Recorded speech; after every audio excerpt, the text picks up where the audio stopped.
Hello everyone. Vande Mataram IAS online platform पर मैं भानु प्रताप आप सभी स्टूडेंट्स का बहुत बहुत स्वागत करता हूं। आज का क्लास हमारा चैप्टर 5 पर आधारित है और इसका क्लास सेकेंड, यानी कि भारत में आर्थिक नियोजन वाले टॉपिक में हम लोग आज इन सब टॉपिक्स को देखने वाले हैं। यानी कि स्वतंत्रता के पूर्व ही नियोजन के संबंध में जो एक सहमति बन गई थी, लेकिन अब सवाल ये भी था कि नियोजन किस प्रकार का होगा, भारतीय अर्थव्यवस्था किस दिशा में किस फॉर्मेट में होगी। इस बात को लेकर के बहुत सारे प्रस्ताव वहां रखे गए थे। उनमें से कुछ प्रस्तावों को आप यहां देखेंगे आज के क्लास में। बॉम्बे प्लान, गांधीवादी योजना, जन योजना, सर्वोदय योजना और कुछ क्षेत्रवार रिपोर्टें, यानी सम सेक्टर वाइज रिपोर्ट्स।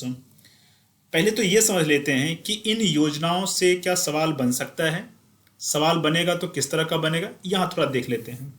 एक सवाल तो मन में ये आ रहा होगा कि ये स्वतंत्रता के पहले नियोजन संबंधी कुछ प्रस्ताव थे, तो यहां से सवाल कैसे बनेगा। तो देखिए, सिंपल सी बात है कि हमारे जीएस में अगर पीटी की बात करें तो पीटी में भी हर एक विषय है। इकोनॉमी के साथ साथ वहां आपको हिस्ट्री भी पढ़ना है, मॉडर्न हिस्ट्री से रिलेटेड सवाल आ सकता है, पहली बात तो। दूसरी बात, इकोनॉमी से भी डायरेक्ट क्वेश्चन यहाँ बन सकता है, मेंस का भी और पीटी का भी।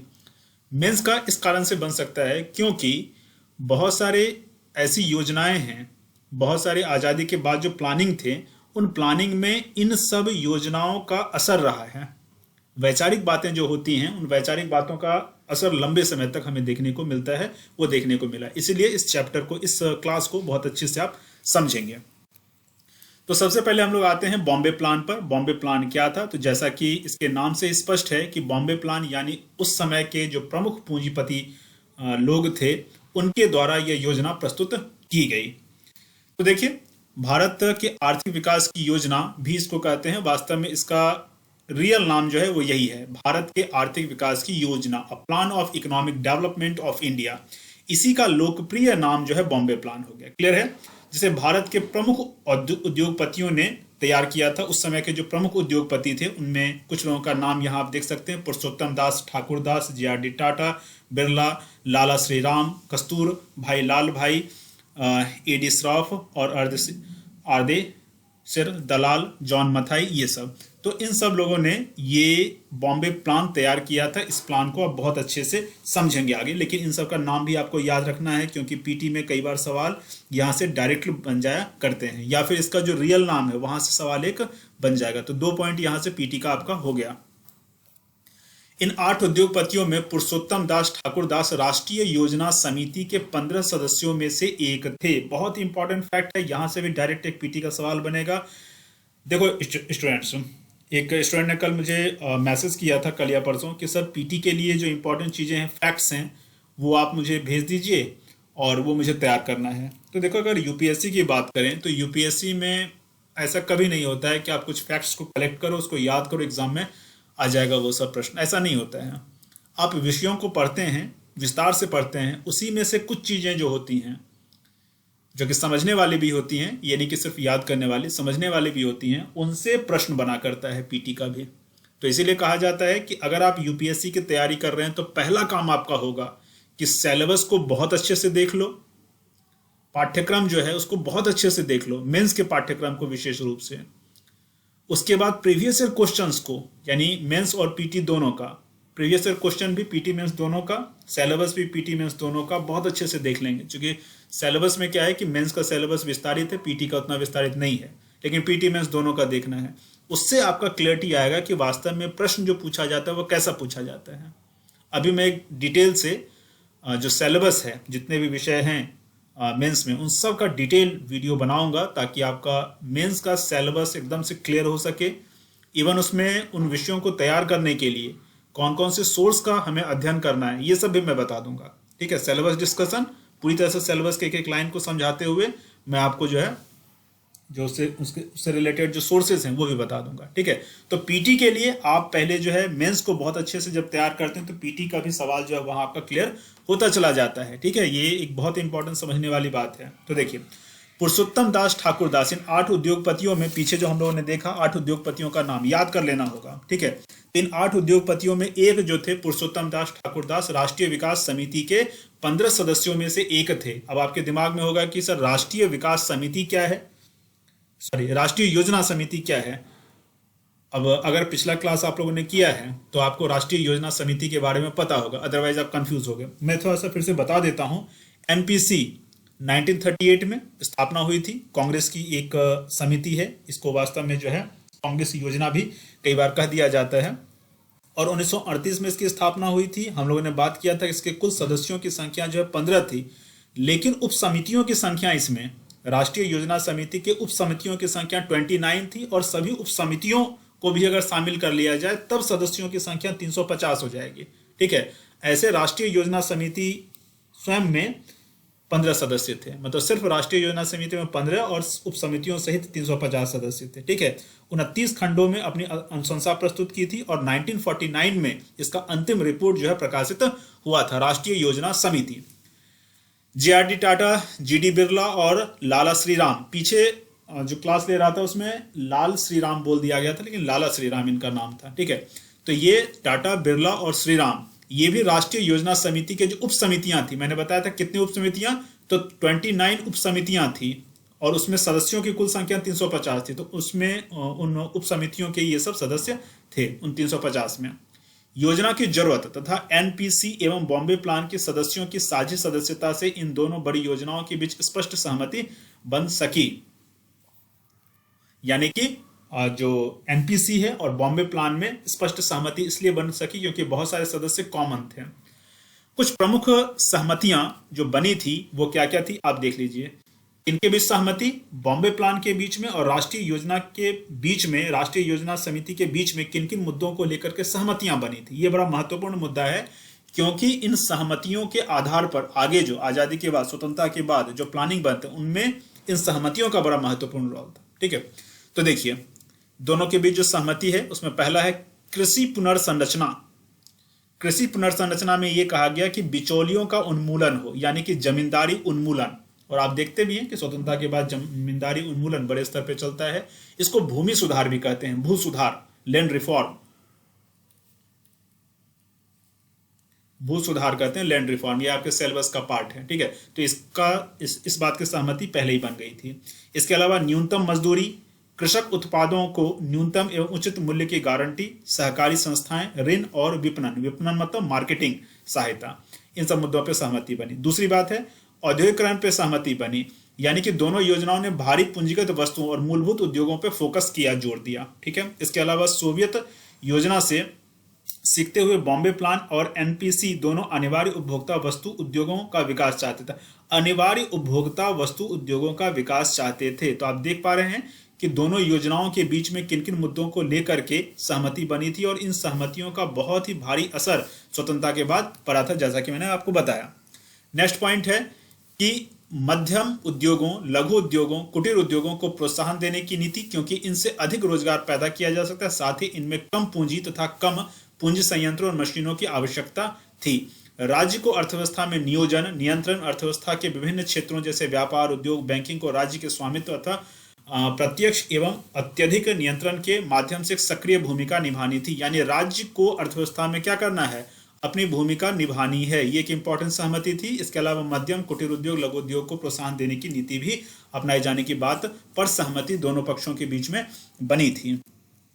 दोनों ही योजनाओं यानी बॉम्बे प्लान और एनपीसी ने समाज कल्याण के व्यापक उपायों, समाज कल्याण यानी सोशल वेलफेयर के व्यापक उपायों का पक्ष लिया, जिसमें पूर्ण रोजगार, न्यूनतम मजदूरी की गारंटी, स्वच्छता, निःशुल्क शिक्षा, बेरोजगारी, बीमारी के लिए सामाजिक बीमा पर अधिक सरकारी खर्च, बिजली परिवहन को राज्य सब्सिडी के माध्यम से कम मूल्य पर उपलब्ध करवाना आदि आदि आदि शामिल थे। यानी समाज कल्याण के मुद्दे पर भी बॉम्बे प्लान और एनपीसी के बीच में सहमतियां बनी थी। नेक्स्ट पॉइंट कि दोनों योजनाएं असमानता को दूर करने के सिद्धांत पे, असमानता को दूर करने के सिद्धांत पर एक मत थे। इसका मतलब है कि इनइक्वलिटी को खत्म करना चाहते थे। यह भी महत्वपूर्ण पॉइंट है।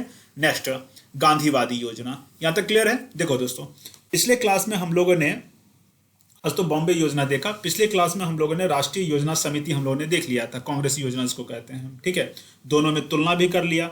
अब जो गांधीवादी योजना है, गांधीवादी योजना को भी ढंग से समझना है और तब आप जो है बॉम्बे योजना, एनपीसी और गांधीवादी योजना के बीच में तुलना कर पाएंगे। ठीक है, क्योंकि एनपीसी, बॉम्बे योजना दोनों तो लगभग एक ही जैसा है, कुछ मुद्दों पे एकदम से सहमत हो गए, लेकिन गांधीवादी योजना इन दोनों से बहुत सारे मुद्दों में एकदम से भिन्न मत अपना रखते थे। ठीक है, तो गांधीवादी योजना को समझते हैं। और सबसे बड़ी बात है कि गांधीवादी योजना को गांधी जी ने स्टार्ट नहीं किया था, एक गांधीवादी हुए हैं, उनका नाम है श्रीमन नारायण अग्रवाल।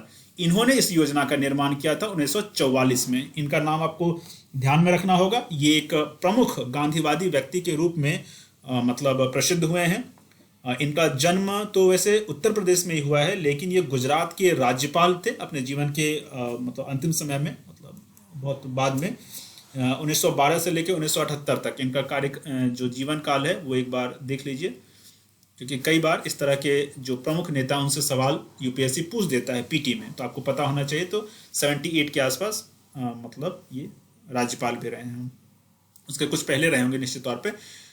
इस योजना में फोकस किस किस चीज पे किया गया बहुत अच्छे से समझिएगा, यहाँ मेंस का एक सवाल बन सकता है। इसमें कृषि पे फोकस किया गया, भारत वैसे भी कृषि प्रधान एक देश रहा है, तो कृषि पे फोकस तो बनता है।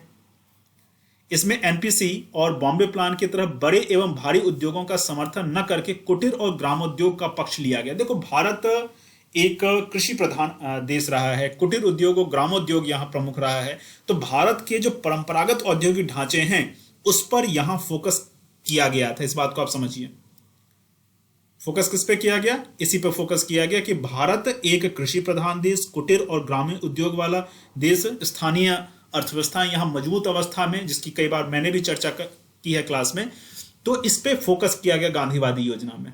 भारी उद्योग या फिर भारी जो पूंजी है उस पर फोकस नहीं करने की बात की गई, बहुत ज्यादा निवेश की बात नहीं की गई।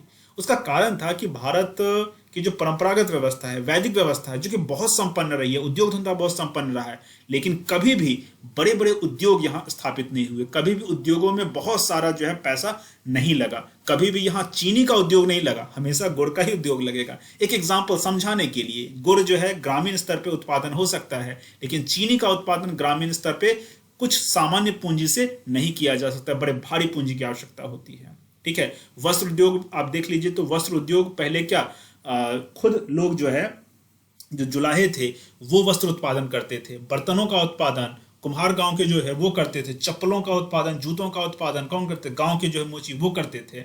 गांव में रहने वाले लोग अपने श्रम के सहायता से बहुत ही सामान्य मशीनों का उपयोग करके, बहुत ही कम पूंजी का उपयोग करके, बहुत ही कुशलता पूर्वक अपने सामानों का उत्पादन कर पाते थे। ठीक है, गांधीवादी योजना इन्हीं सब चीजों पर फोकस कर रही थी।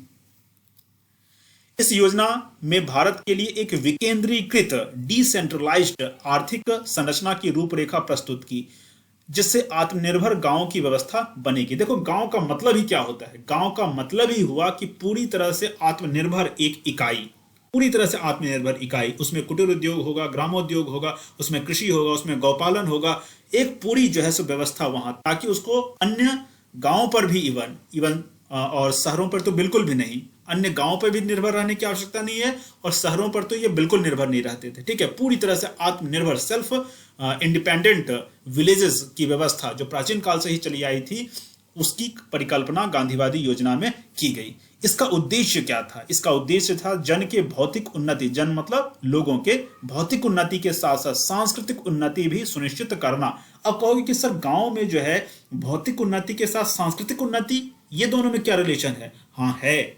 आप गांव में देखोगे कि जहां जहां मतलब रोजगार भी है, रोजगार के साथ साथ संस्कृति यानी कल्चर अपने डीप रूटेड अवस्था में है, वहाँ विभिन्न प्रकार के जो है जो भी पर्व त्योहार हैं बहुत ही खुशी से मनाए जाते हैं, अपने रियल फॉर्म में मनाए जाते हैं।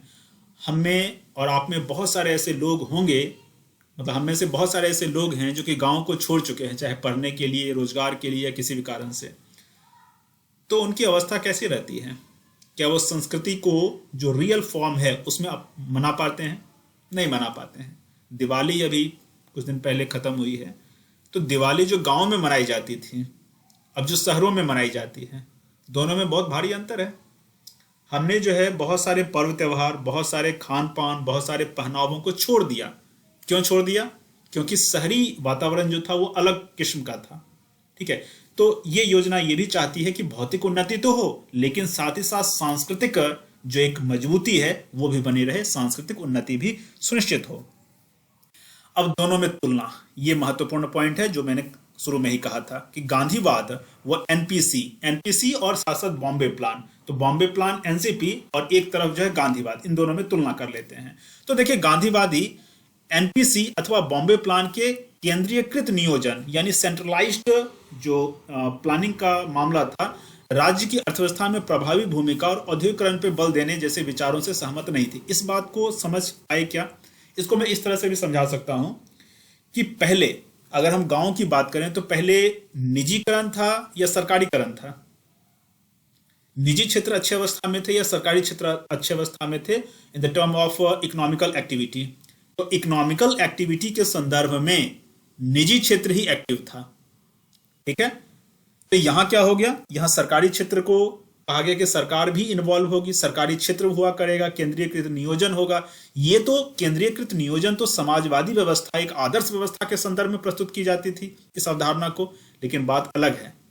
वास्तव में सरकारें बड़े स्तर पे, पूरे देश के स्तर पे जब इन्वॉल्व होगी तो जो छोटे छोटे उद्योग हैं, भले वो निजी हाथों में हैं, भले वो छोटे छोटे जो किसान हैं, जो मतलब सामान्य कौशल रखने वाले जो गांव के लोग हैं, उनके हाथों में है, लेकिन वो निजी हाथों में है।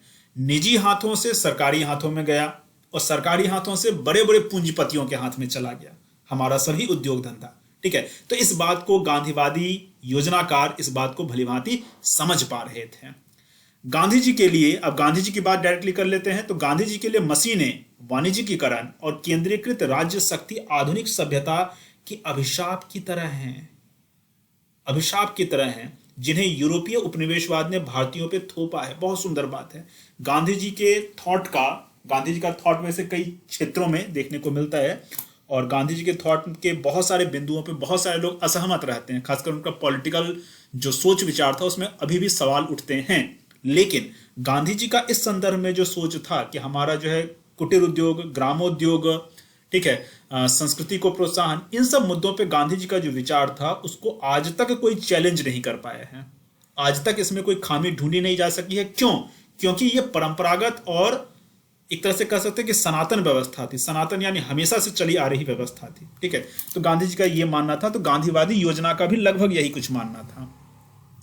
40 के दशक में कांग्रेस ने इसी आधार पर उपनिवेशी शासन के विरुद्ध बड़ा जन आंदोलन खड़ा किया, बिल्कुल खड़ा किया। विदेशी कपड़ों की होली तक जलाई गई और बहुत सारी इस तरह की चीजें की गई। तो गांधीवादी योजना का यह कहना था कि जब कांग्रेस ने इसी आधार पर अंग्रेजों का विरोध किया, अंग्रेजों का विरोध नहीं किया जा रहा था, वास्तव में अंग्रेजी शासन का विरोध किया जा रहा था, अंग्रेजी सोच का विरोध किया जा रहा था। सोच क्या थी?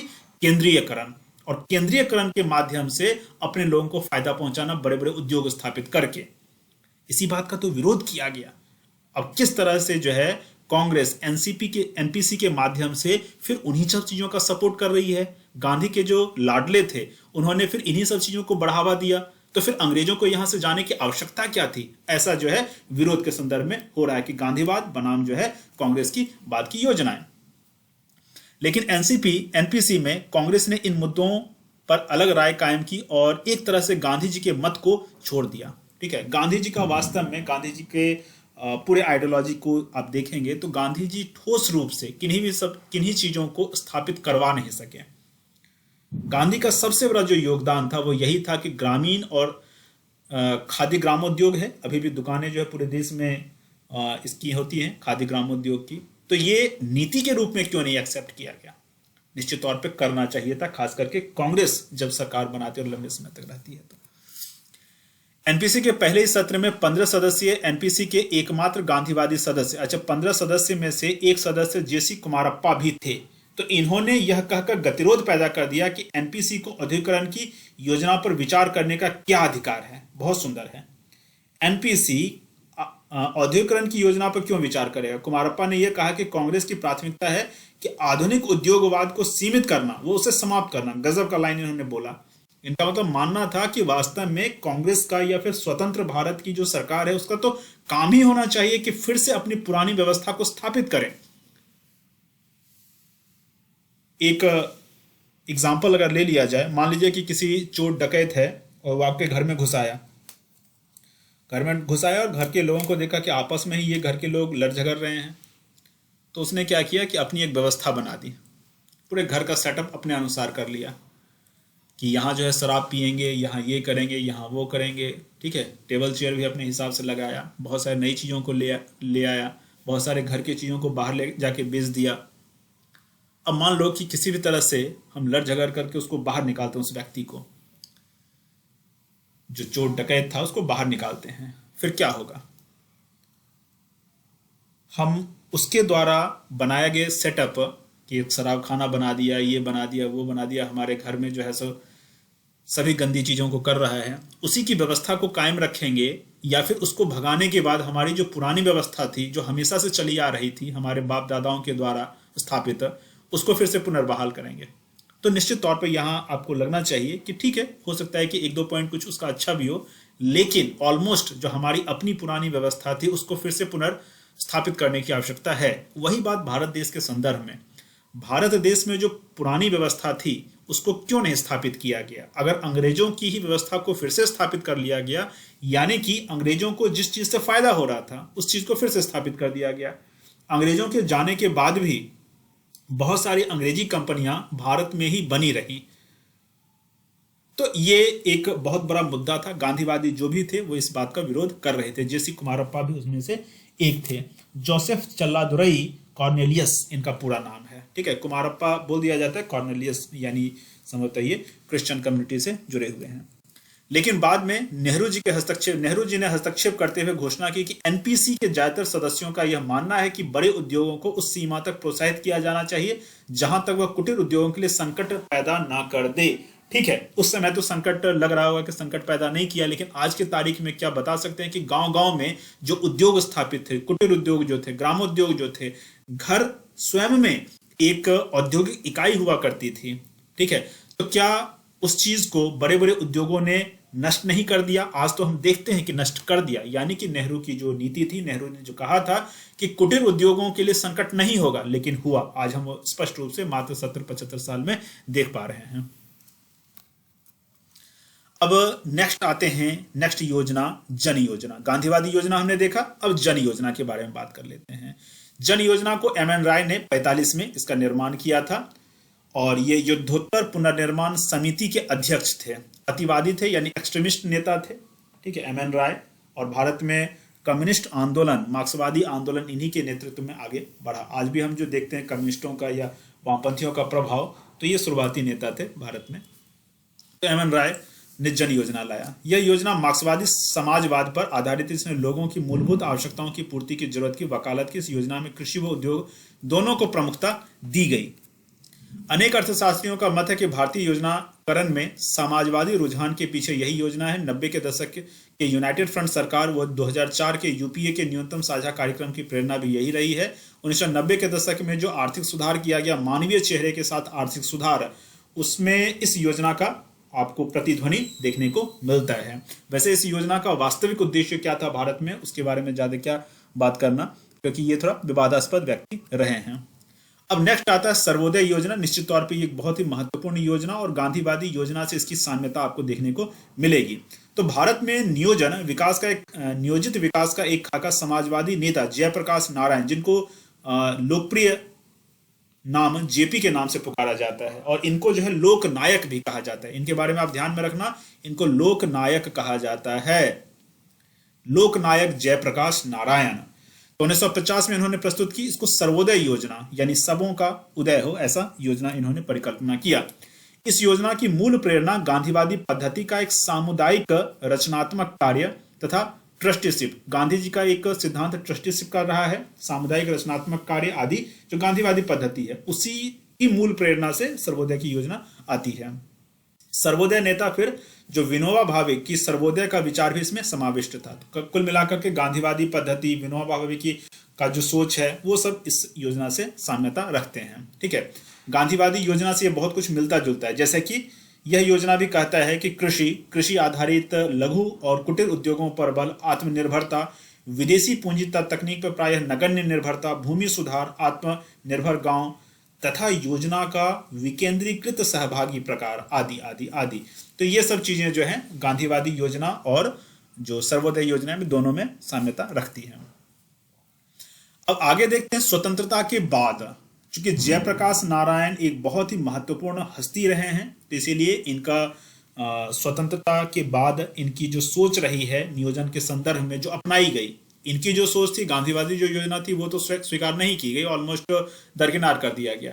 तो जिस नियोजन प्रक्रिया को भारत में स्वतंत्रता के बाद अपनाया गया, जयप्रकाश नारायण 1960 के दशक में भी इसके कटु आलोचक बन गए, विशेषकर इसके केंद्रीयकरण की बढ़ती प्रकृति तथा इसमें जन सहभागिता की अनुपस्थिति के कारण। अच्छा, एक और बात है कि नियोजन की प्रक्रिया जो अपनाई गई उसमें हमेशा इस बात की दुहाई दी गई कि भारत जो है गरीबी उन्मूलन की दिशा में काम करना चाहता है। भारत के सामने जो चुनौतियां हैं उसके कारण नियोजन की इस केंद्रीयकृत नियोजन की इस प्रक्रिया को अपनाना चाहता है, लेकिन वास्तविकता ये थी कि इसके कारण केंद्रीयकरण की प्रवृत्ति बढ़ती गई। गांव-गांव के जो उद्योग थे, कुटीर उद्योग जो थे, ग्रामीण उद्योग जो थे, जिससे हर एक हाथ को काम मिलता था, वो धीरे धीरे खत्म होने लगा। और योजनाकरण में भी जो जन सहभागिता होनी चाहिए, आर्थिक ढांचे में जो जन सहभागिता होनी चाहिए, वो खत्म होने लगे। अब हर एक हाथ जो स्वयं चीजों का उत्पादन करता था, अब जो है वो हाथ लोगों के यहाँ नौकरी करने लगा, कंपनियों में, फैक्ट्रियों में मजदूर के रूप में कार्य करने लगा। तो स्थिति भारत के लोगों की अच्छी होगी या खराब होगी? तो निश्चित तौर पे यहाँ एक पक्ष अगर देखा जाए तो लगे कि खराब भी हो सकती है। ठीक है, तो नियोजन की प्रक्रिया का ये लिमिटेशन हुआ। तो क्या बाद में यानी 2015 में जो नियोजन की प्रक्रिया में बदलाव आया, नीति आयोग आया, क्या फिर से इसमें सुधार कर सकता है? तो नहीं, सुधार नहीं कर सकता है। सुधार इसलिए नहीं कर सकता है क्योंकि नियोजन की प्रक्रिया जो पहले थी, नियोजन की जो प्रक्रिया पहले थी 2015 के पहले जो नियोजन बड़े स्तर पे कर रहा था काम, उसमें केंद्रीयकरण हो गया। 2015 के बाद भी निजीकरण को ज्यादा अगर महत्व दिया गया या 1991 के बाद ही निजीकरण को बहुत ज्यादा महत्व दिया गया, तो ये निजीकरण पहले के स्थानीय अर्थव्यवस्था के निजीकरण से अलग था। शुरुआत में हम देखेंगे तो हर एक व्यक्ति को काम मिला हुआ, हर एक व्यक्ति अपना अपना कार्य कर रहा है, वो भी निजीकरण है। लेकिन 1991 के बाद जो निजीकरण हुआ वो केंद्रीयकरण के साथ, पूंजीवाद के साथ निजीकरण हुआ। ठीक है, तो नियोजन की प्रक्रिया में नीति आयोग के आने के बाद भी जो बदलाव हुआ है वो वास्तव में गांधीवादी योजना या सर्वोदय योजना आदि के अनुकूल नहीं है। इसी कारण जयप्रकाश नारायण समिति 1961 एक समिति बनी थी इस संदर्भ में, ने यह बात सामने रखी कि एक बार पंचायती राज को योजना निर्माण और योजना कार्यान्वयन की एजेंसी के लिए जिम्मेदार मानने के बाद विषयवार व्यक्तिगत आवंटन को एक मार्गदर्शक के रूप में सामने मानने का कोई वैधानिक कारण नहीं रह जाता है। कुल मिलाकर के जयप्रकाश नारायण समिति 1961 ने यह कहा था कि पंचायती जो स्ट्रक्चर है, ठीक है, पंचायती राज जो है उसी को ज्यादा महत्व देना चाहिए, न कि व्यक्तिवार जो आवंटन को। व्यक्तिवार आवंटन संभवतः एमपी लेट के बारे में ये कहना हो, ठीक है, तो पंचायतों को ज्यादा महत्व होना चाहिए, ये बात स्वीकार किया गया। ठीक है, यहां इस समिति के द्वारा कहा गया। लेकिन इस कमेटी के सुझावों को दरकिनार कर उस समय बहुत सारी योजनाएं लागू की गई और इन सब योजनाओं को पंचायत के क्षेत्र, विषय क्षेत्र से एकदम बाहर रखा गया। ठीक है, लेकिन बाद में 1973 और 74 जो संविधान संशोधन 1992 का हुआ है, जिसके तहत पंचायती राज व्यवस्था को संवैधानिक ढांचा प्रदान किया गया, उसमें फिर से पंचायती राज व्यवस्था को ज्यादा महत्व प्रदान किया गया। ठीक है, तो इस बात को आप समझना कि पंचायती राज व्यवस्था को महत्व देने की बात जयप्रकाश नारायण पहले ही कर रहे थे, बाद में उसको अमली ढांचा उसको दिया गया, मतलब संविधानिक मान्यता उसको पंचायती राज व्यवस्था को मिली। लेकिन आज भी जो पंचायती राज व्यवस्था है उसमें पॉलिटिक्स के अलावा मुझे नहीं लगता है कि वास्तव में विकेंद्रीकृत योजना, जो कि वास्तव में सर्वोदय योजना या फिर गांधीवादी योजना जो चाहता था, क्या 73वें और 74वें संविधान संशोधन 1992 के बाद वो चीज हो पाया है?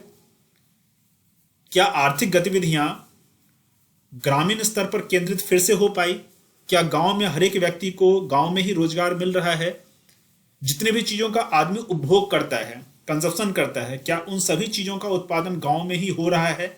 नहीं हो रहा है 1992 के बाद भी, है ना। तो अभी भी गांधीवादी योजना से, सर्वोदय योजना से इस प्रक्रिया को अपनाए जाने के बावजूद अभी भी बहुत ही दूरी है। अब कुछ क्षेत्रवार रिपोर्टें, यानी कि 40 के दशक में नियोजन संबंधी अनेक क्षेत्र विशिष्ट रिपोर्ट भी प्रकाशित हुई। इन सब रिपोर्ट को ज्यादा महत्व तो नहीं दिया गया, लेकिन कई बार पीटी में सवाल इस तरह से पूछा जा सकता है। तो देखिए क्या है, ग्रामीण विकास पर गाडगिल रिपोर्ट, कृषि विकास पर खैरागत रिपोर्ट, कृषि मूल्य पर कृष्णामाचारी रिपोर्ट, सहकारी समितियों पर सरैया रिपोर्ट। तो ये सब रिपोर्ट आए, लेकिन स्वतंत्रता पूर्व की सरकारों ने इन रिपोर्टों पर ज्यादा ध्यान नहीं दिया, लेकिन बाद में थोड़ा बहुत ध्यान दिया गया। ठीक है, इन सब रिपोर्टों का वैसे उतना ज्यादा महत्व नहीं है, थोड़ा बहुत अगर कुछ ज्यादा महत्वपूर्ण होगा तो उसको शामिल क्लास में कर लिया जाएगा। मैं उम्मीद करता हूं कि क्लास के रिगार्डिंग जो भी हम लोगों ने जिन टॉपिक्स पे बात किया वो आपको पूरी तरह से समझ में आ गया होगा। अगर आपको पूरी तरह से वास्तव में बात समझ में आया है तो जो कुछ आज मैंने पढ़ा है उसी से रिलेटेड एक मुख्य परीक्षा का प्रश्न आपके सामने है। ठीक है, इस प्रश्न को आप बढ़िया से पढ़िएगा, उसके बाद इसका आंसर लिखने का प्रयास कीजिएगा। ठीक है, मेंस का राइटिंग प्रैक्टिस बहुत आवश्यक है। अगर आप मुख्य परीक्षा के लिए तैयारी नहीं कर रहे हैं, इसका मतलब आप यूपीएससी के लिए तैयारी नहीं कर रहे हैं। ठीक है, टाइम पास मात्र कर रहे हैं। तो जो भी प्रश्न आपके सामने आए, चाहे वो प्रीवियस ईयर क्वेश्चन हो या फिर मेरे से आप पढ़ रहे हैं तो मैं प्रश्न दे रहा हूं, उन सब का अभ्यास जरूर से जरूर करना है। वंदे मातरम आईएएस टेलीग्राम चैनल में आप जरूर जुड़ जाएं और क्लास के रिगार्डिंग जो भी इंफॉर्मेशन है वो आपको यहीं मिल जाया करती है। इकोनॉमिक क्लास पीडीएफ एक सेपरेट व्हाट्सएप ग्रुप बनाया गया, इसी में क्लास का जो पीडीएफ है और doubt clearing session, revision session, ये सब इस ग्रुप के स्टूडेंट्स के लिए है। तो आप इस ग्रुप में अगर जुड़ना चाहते हैं तो आपको 1 टाइम 250 पे करना होगा। इसके लिए आपको इस नंबर पर व्हाट्सएप आप करेंगे अपने नाम और डिटेल के साथ, फिर आप पे करके इसमें जुड़ सकते हैं। मिलते हैं फिर अगले क्लास में हम लोग। जय हिंद।